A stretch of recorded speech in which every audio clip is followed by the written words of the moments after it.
So single digit adding, actually just mental math in general, is what this video is about. We're going to start with single digit adding, which is the basic of everything. There's just a couple of things that you really need to know with single digit adding. Adding 1 and 2 is as easy as counting up by 1 or 2. Even 3 is about the same. Some of the other gets a little bit more. You don't want to count on your fingers too much because it takes time. There's some easier ways to do this. One of them is knowing your doubles. So like 1 plus 1, 2 plus 2, 3 plus 3, so on and so forth. Because there's so many addition facts that are really close to a double that you can use those doubles to help you with, such as the one I gave here. 8 plus 8 is just 1 more than 8 plus 7. So if you know 8 plus 8, then you also know 8 plus 7 because you can do a quick calculation. You can also do, you know what 8 plus 9 is because you know what 8 plus 8 is. Simple little adjustments like that. So knowing your doubles is one of those things you're going to need to memorize. Second thing you're going to need to memorize is the numbers that add up to 10. Like 0 plus 10, 1 plus 9, 2 plus 8, 3 plus 7, 4 plus 6, 5 plus 5, and their reverses of those. Again, because you're going to have some other facts that are going to be near those that are slightly off, such as 7 plus 4 is going to be 1 more than 7 plus 3. If you already know what 7 plus 3 is, then you know what 7 plus 4 is. These 20 facts are all that really needs to be memorized, and they do need to be memorized well, forwards and backwards. Such as when you're doing your doubles, 4 plus 4 is 8. Yes, but 8 is 4 plus 4. Because when you get to doing subtraction, you need to be able to go backwards. So subtracting is basically just adding backwards, because we're going to be talking about the same techniques we did when we were adding, such as subtracting 1 or 2 is the same thing as counting backwards by 1 or 2. So make sure that you can count backwards fluently from 1 to 20 at least. And then also knowing your doubles, like I said, memorizing them well, because if you know that 8 plus 8 is 16, then you know that 16 minus 8, you should go, oh, 16 and 8, there's another 8 there. So then if you have 15 minus 8, you can think, oh, okay, 8 and 8 make 16, so 8 and 7 make 15. Those doubles memorizing can help that in that direction as well, as can memorizing the numbers that add to 10. So for instance, if you know that 7 plus 3 is 10, and that 10 minus 7 is 3, then you can use that fact to do 11 minus 7, which then would have to be 1 more than 10 minus 7, so therefore it'd be 4. But once again, you need to have those memorized very, very fluently in order to make these mental math much faster. Once you have your single digit stuff down, then you can move into the double digit.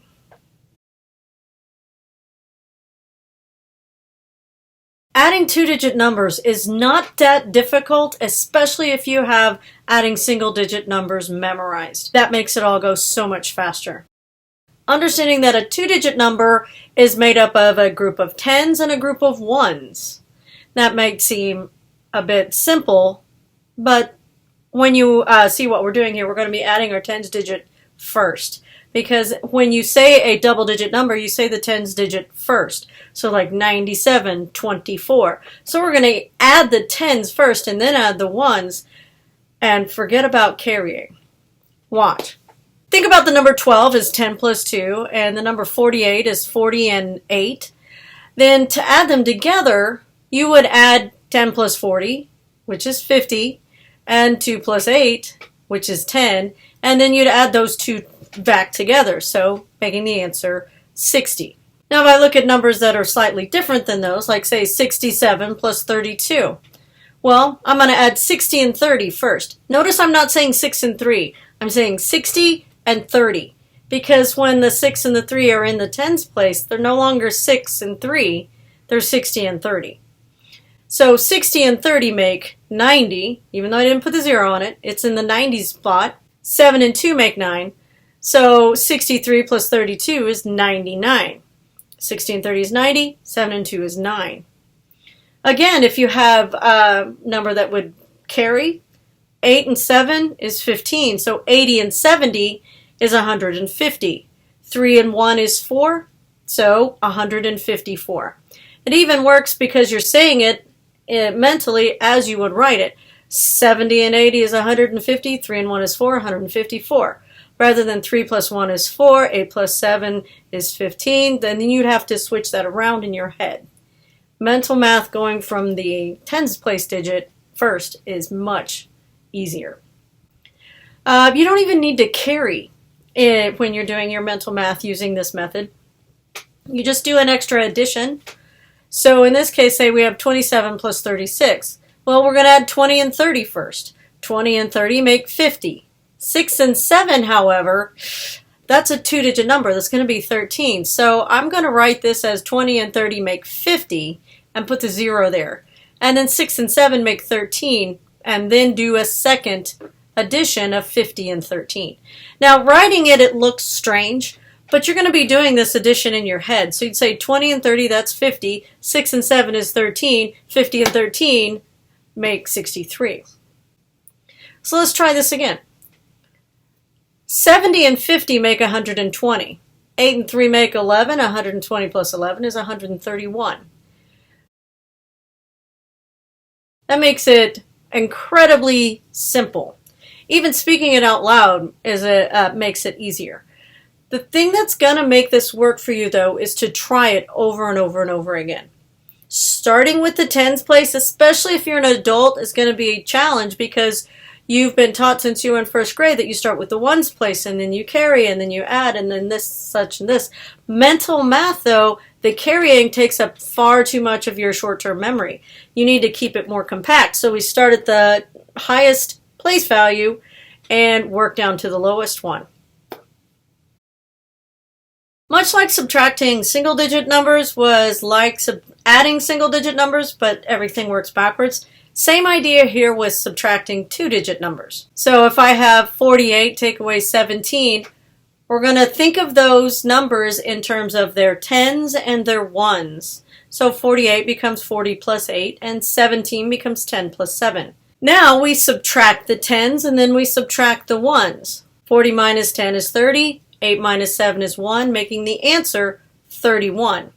We subtract the tens place first, and then we subtract the ones place. Well, there can become a problem when the ones place has to use borrowing. So in such as this case, 82 minus 56, the 2 is smaller than the 6. So to subtract the ones, you'd have to borrow, and we're starting with the tens place, so we're not borrowing here. So let me show you how that would work. You would subtract it as 82 minus 50, not 5. 82 minus 50. 80 minus 50 is 30, so 82 minus 50 is 32. And then you bring that 6 down and you think 32 minus 6, and you subtract this by simple single-digit subtraction. So you could either think of it as, counting backwards from 32, or since 32 ends in a 2 and you're subtracting 6, you could think of it as 12 minus 6, which is 6, except it's 32 minus 6, so it would be 26. You can extend these same skills into calculating bigger and bigger place values.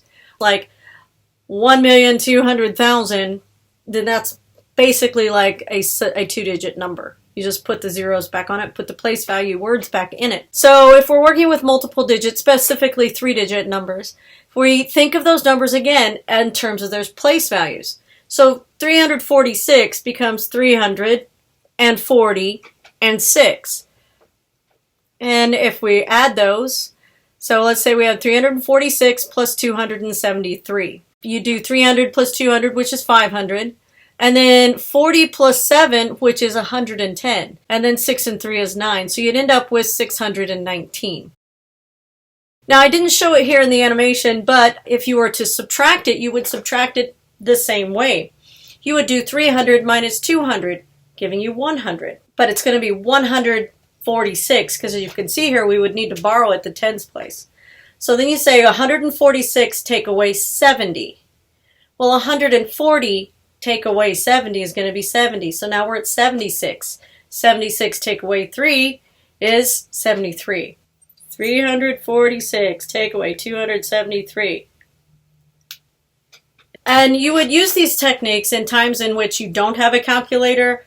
available to you, or you just need to do a quick estimation, a quick number, a quick answer. The more you practice this, the easier it gets. In fact, practice is the key. In summary, memorize your doubles and your pairs that add up to 10 so you can get those single-digit additions and subtractions down very, very fluently. Subtraction is just like adding, except it's backwards, so instead of counting up, you count backwards. Remember that two-digit numbers are made of tens and ones. So work with the tens and ones separately to make your calculations easier. Multiple digit numbers work the same way as the two-digit numbers. Got to remember how many zeros were in the place values you were working with. Now the key to making yourself good at this is the practice. Practice, practice, practice. I have several Game Zone videos that are completely designed to help you practice this skill and make it fluent. They are not just for kids, so if you want to practice this, you could play games here with your friends, or you can play games with your kids. Or you can teach your kids this by playing the games, and then you end up getting better and better and better at it because you're teaching them. I became so good at mental math as an adult when I was grading papers, specifically grading tests. So how many points did they get on each question? How many points did they get on the first page, on the second page? And adding it in my head was much faster than taking the time to punch it into the calculator. Practice these skills a lot, and they do get a lot easier with practice and with use.